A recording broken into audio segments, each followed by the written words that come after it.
Is your GHome smart fingerprint door lock not recognizing your finger anymore? Forgot the registered fingerprint? Or maybe the lock is just not responding properly? Don't worry. In this video, I'll show you how to easily factory reset your fingerprint smart lock. Performing a factory reset will erase all previous saved fingerprints from your smart lock. After the reset, you will be able to unlock it using any fingerprint and then register new ones again. First, take a look at the thumb turn located on the inner side of your smart door lock.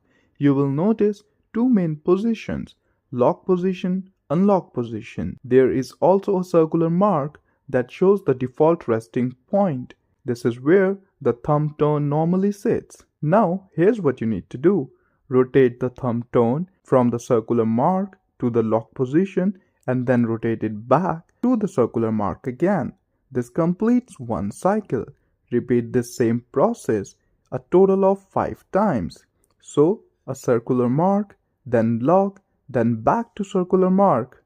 Do this 5 times. Now repeat the exact same process, but this time move the thumb turn to the unlock position and then bring it back to the circular mark. Again, repeat this process for 5 times. Once you complete both sets of rotation, you should hear one long beep and the fingerprint sensor area will start flashing green light.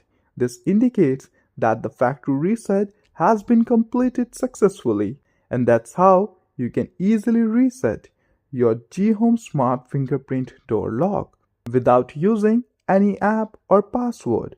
And if this video helped you out, don't forget to like and subscribe. And check out our channel for more smart home setup guides. Thank you and have a blessed day.